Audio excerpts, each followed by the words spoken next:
Bonjour tout le monde et bienvenue sur la chaîne si vous la découvrez. Alors, tout d'abord, je tenais à m'excuser de ne pas vous avoir sorti de vidéo la semaine dernière, mais j'ai été bien malade et cloué au lit et je pense que ça s'entend encore un peu. Donc du coup, j'ai pas trop pu bosser sur mes vidéos et j'ai préféré me reposer. Par contre, cette semaine, je vais me rattraper et je vais vous présenter ou représenter une espèce vraiment magnifique, vous allez voir. Deuxième chose que je voulais voir avec vous, merci infiniment. On a dépassé les 500 abonnés sur la chaîne. Ça m'a fait extrêmement plaisir de voir qu'on avait dépassé les 500 abos. Merci pour tous vos likes, tous vos partages, tous vos commentaires, toutes vos questions qui sont pertinentes que vous posez dans les commentaires. Franchement, ça fait super plaisir. Depuis que j'ai démarré la chaîne, j'ai eu 2 commentaires de haters. Et franchement, c'était 2 commentaires que j'ai pas trop compris le principe du commentaire, puisqu'on a voulu me rattraper sur des termes qui au final s'avèrent être les bons. Donc voilà, merci infiniment. Si jamais le contenu vous plaît, n'hésitez pas à vous abonner, liker, activer la cloche des notifications, partager, commenter, lâcher des questions si vous en avez envie. Et justement, à propos des questions, pour les 500 abonnés, j'aurais aimé faire une vidéo FAQ. Donc ce que je vais vous inviter à faire, si vous voulez participer, n'hésitez pas à poster vos questions en commentaire sous cette vidéo. Alors je ne garantis pas que je répondrai à toutes les questions, mais je vais essayer de répondre à un maximum de questions. Et je voulais faire une vidéo où je partage un petit peu avec vous et où il y a un échange avec vous. Parce que pour moi, c'est le principe de cette chaîne, c'est pouvoir échanger avec le plus grand nombre de personnes possible. Donc voilà. Aujourd'hui, du coup, je vais vous faire une vidéo qui va se scinder en 2 parties. D'abord, je vais vous présenter l'espèce dans sa globalité et ensuite, on va parler du venin de cette espèce un petit peu plus en profondeur.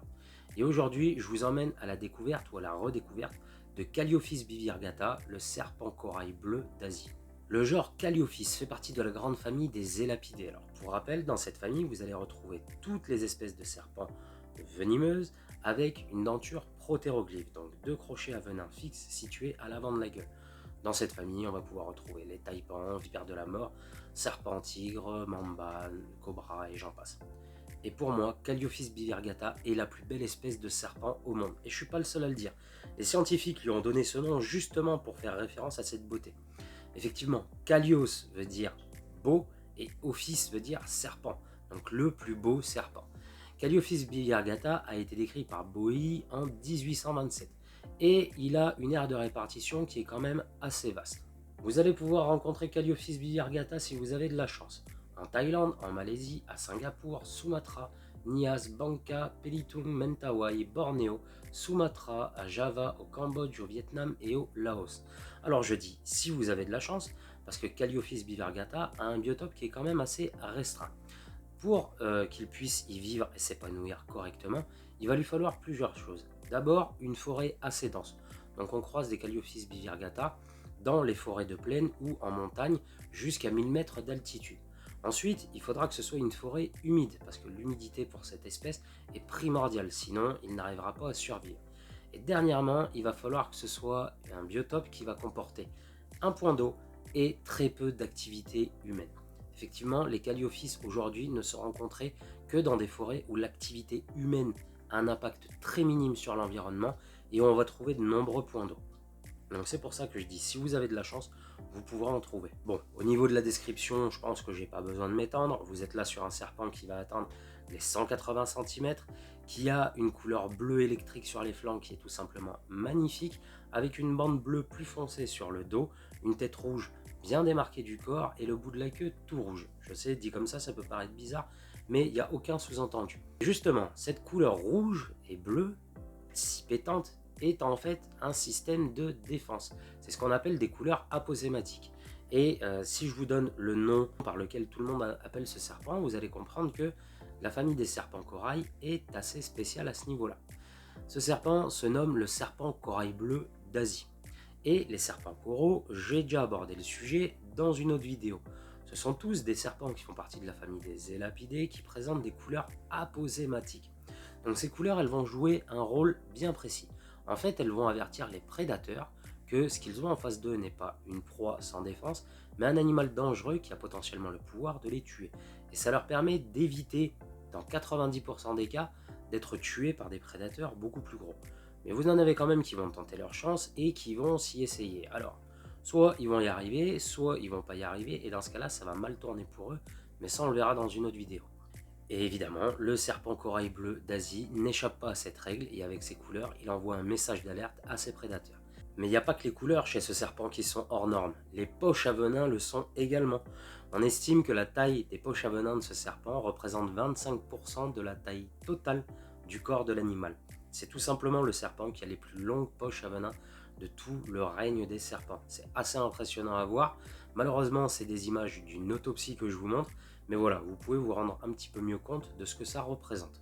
Au niveau du comportement, on est sur un serpent plutôt calme qui va chercher à se planquer plutôt qu'à faire face et qui va justement avoir développé un mode de vie qui correspond à son attitude parce qu'il est semi-fouisseur et nocturne.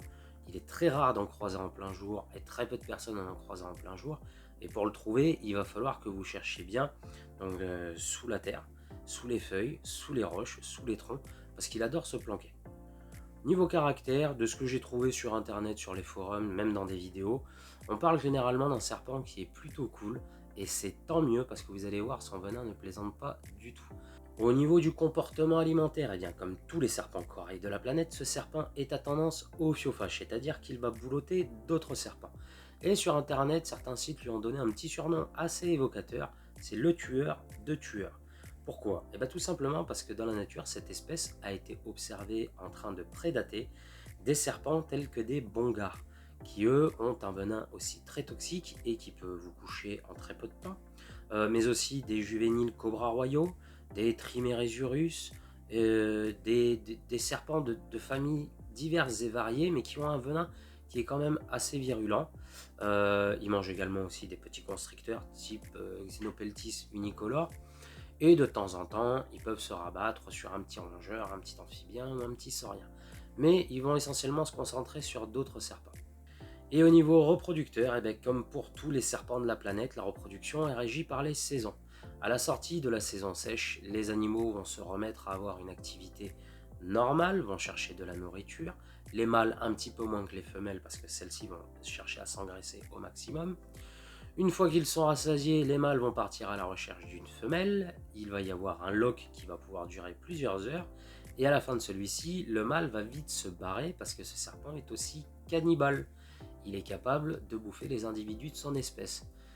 Donc là, ça soulève une question qui apparaît souvent sur les réseaux ou sur les forums.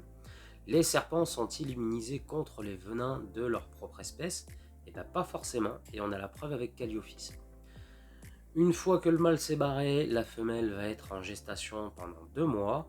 Elle va pondre de 2 à 5 œufs en général. Bon, il y a des pontes qui ont été annoncées chez des particuliers à une dizaine d'œufs, mais il n'y a pas de photo à l'appui et les écrits scientifiques parlent d'une ponte beaucoup plus restreinte. Donc je prends les écrits scientifiques.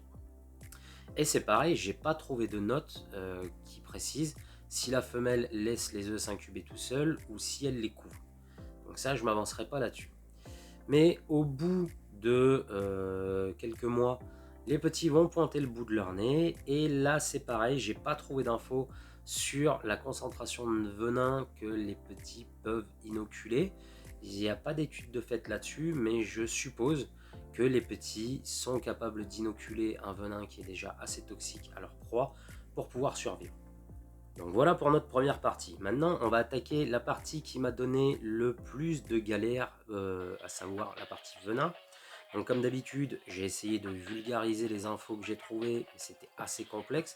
Et je vous mettrai les liens des sites où j'ai trouvé les citations et les textes pour que vous puissiez aller y jeter un œil si ça vous intéresse. Alors, la première chose à savoir sur le venin de Calliophis, c'est qu'étant donné son régime alimentaire, les scientifiques supposent que ce serpent a développé un venin pour pouvoir neutraliser ses proies hyper rapidement. Et en fait, ils se sont rendus compte d'une chose, c'est qu'il y a des toxines contenues dans ce venin qui ont un effet similaire aux toxines contenues dans le venin d'invertébrés et de gastéropodes marins comme le cône de mer. En fait, les toxines de ce venin sont capables de neutraliser une proie très rapidement pour optimiser les chances pour l'animal de se nourrir. Par contre, on ne sait pas trop ce que ça pourrait donner sur un être humain et je vous rappelle que les venins peuvent être spécifiques au niveau des actions pour cibler des organismes. Je vous donne un exemple, Atrax robustus, donc la fameuse mygale à entonnoir, peut tuer un être humain sans problème parce que le venin est très efficace sur les primates. Par contre, si elle inocule son venin à un chien ou à un chat, il sera complètement inefficace. Et étant donné qu'il n'y a pas beaucoup de rapports de morsure sur des humains et que les cas d'envenimation sont très très rares et peu documentés, on ne peut pas dire si ce venin cible particulièrement les ophidiens ou alors si c'est un venin qui peut avoir un effet aussi très néfaste sur les mammifères. Mais quand je lis ce que ça peut faire sur ses proies, personnellement, j'aimerais pas me faire mordre, je préférerais pas tenter le diable. Ensuite, autre fait très intéressant, vous avez une équipe de chercheurs qui en 2021 a procédé à un séquençage du génome du venin de Calliophis bivirgata et a fait des découvertes qui sont très intéressantes. La première, c'est qu'ils ont découvert une énorme quantité de protéines, d'enzymes et de toxines différentes contenues dans ce venin, même si la majeure partie était d'ordre neurotoxique. Mais ce venin est également composé de cardiotoxines et de cytotoxines, ce qui veut dire qu'il va influer sur les muscles du cœur, mais aussi va provoquer la lyse des cellules, donc la destruction de l'enveloppe des cellules pour permettre au venin une meilleure circulation. Et ces chercheurs ont découvert une toxine très particulière et qu'on ne retrouve pas chez d'autres serpents. Cette toxine, ils ont décidé de la nommer calliotoxine. Elle fait partie de la famille des neurotoxines et elle a un effet sur l'organisme qui est assez stupéfiant. En fait, cette toxine, elle va directement influer sur les canaux sodiques et va provoquer un bordel monstrueux. Je m'explique. Les canaux sodiques sont des canaux qui vont permettre de laisser passer et circuler l'information au travers de vos neurones et vos muscles. Ils vont fonctionner en 3 temps.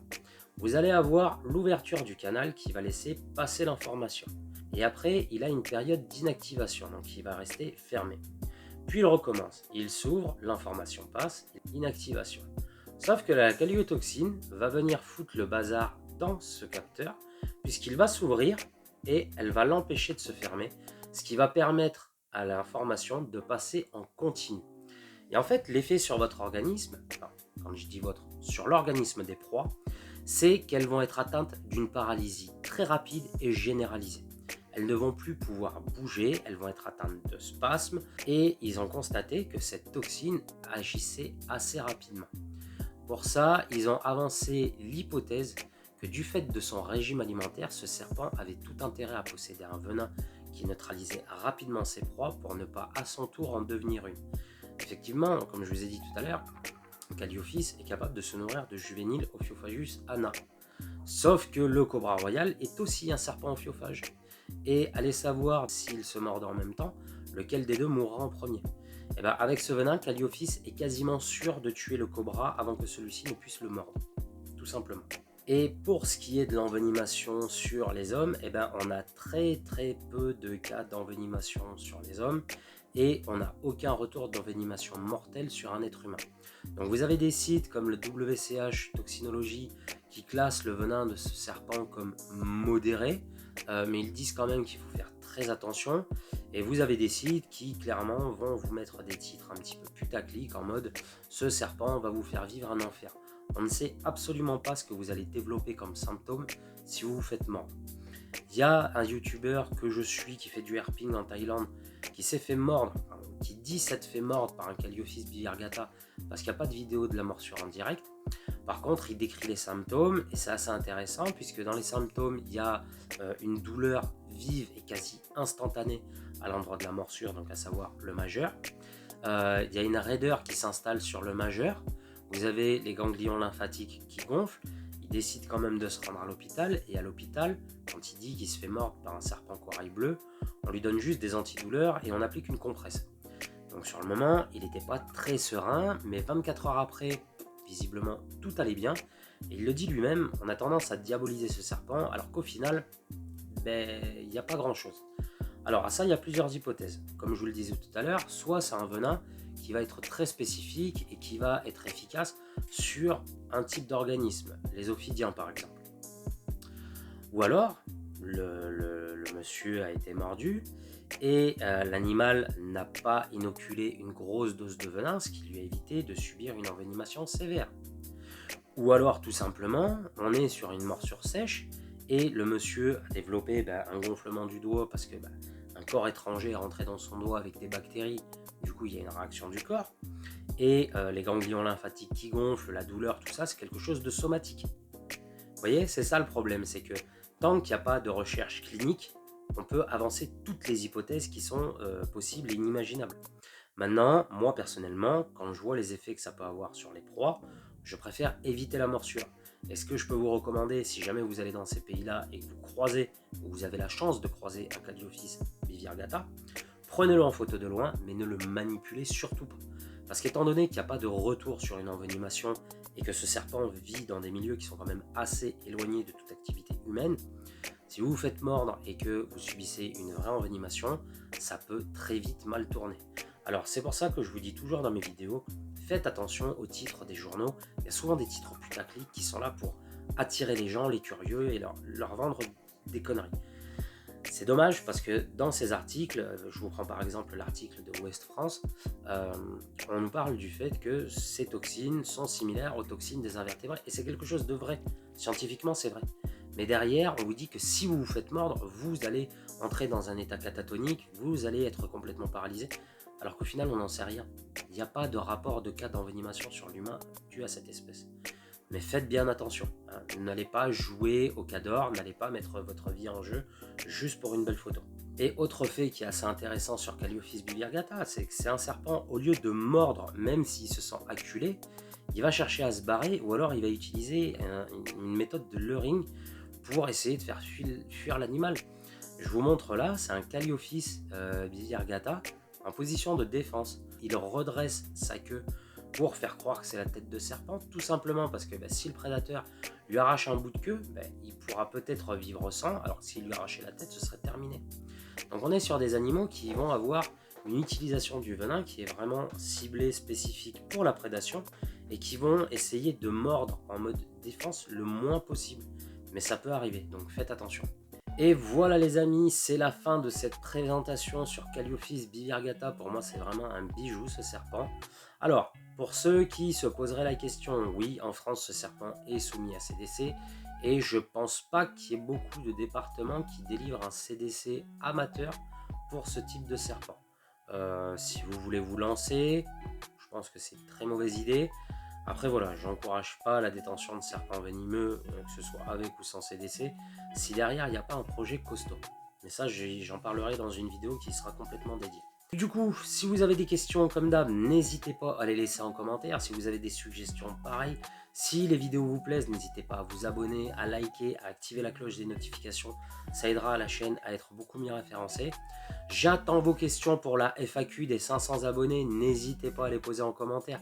Même si des questions d'ordre privé sur moi et mes serpents, il n'y a aucun problème. Vous pouvez les poster en commentaire et j'y répondrai. Ça me fera super plaisir.